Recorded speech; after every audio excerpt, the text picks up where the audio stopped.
trilogy has more than a few problems, from bloated storytelling to underdeveloped characters, but today we're going to be looking at one problem that I believe is one of the biggest: the absolute absurd action set pieces. There is possibly no better scene in the trilogy that perfectly reflects this than when the dwarves escape from the Goblin town. Let's take a look scene by scene at exactly why this doesn't work. Today we're going to be looking at the extended edition. So we start off with the dwarves being brought towards the Goblin King. Not a terrible start. The goblins look decent, the atmosphere is good, and so far setting up what looks to be a real threat. But then the threat is totally ruined, when for some fucking reason, the Goblin King decides to sing. Clap, snap, the black crack, grip, grab, pinch and nab, batter and beat, smell them, stammer and squeeze. What is this, a Disney musical? Did you ever hear any of the characters from Lord of the Rings break into song? Doesn't exactly fit into the universe if you ask me. For some reason, the dwarves think talking their way out of this is the smartest option for them, but they do a terrible job at it. We were on the road. Well, it's not so much a road as a path. Actually, it's not even that, come to think of it. It's more like a track. Anyway, the point is, we were on this road like a path, like a track, and then we weren't. Couldn't have said it better myself. Just when all hope is lost, Gandalf shows up and encourages the dwarves to fight.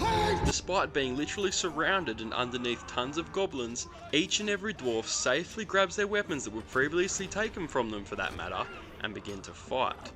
For some reason, despite the Goblin King's massive size, Killy, one of the dwarves, manages not only to block his attack, but somehow send him flying backwards off the edge. Seriously, let's watch that scene again slowly, it makes no sense.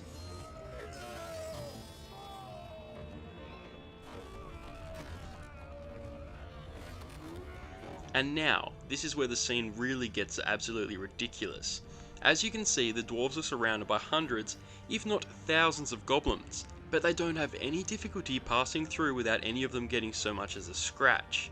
We get plenty of shots of dwarves easily mowing down countless goblins despite being surrounded several times.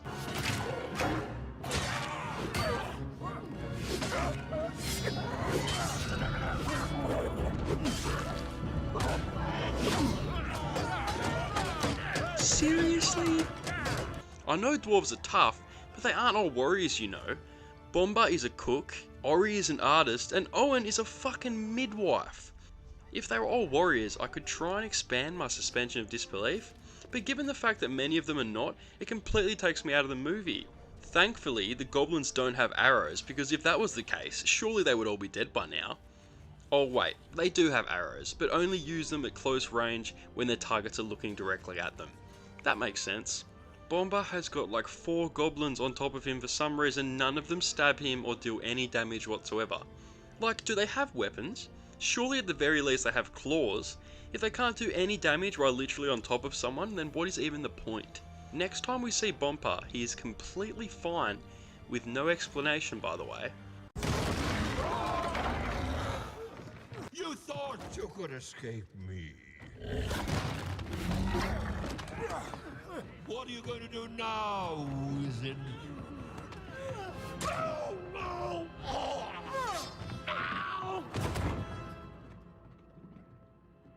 That'll do it.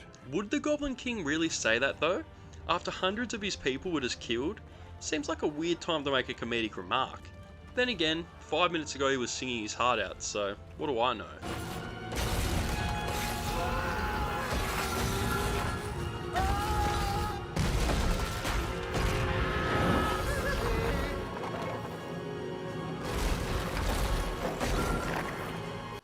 I shit you not, but everyone survives this. No one falls off and they're all completely fine.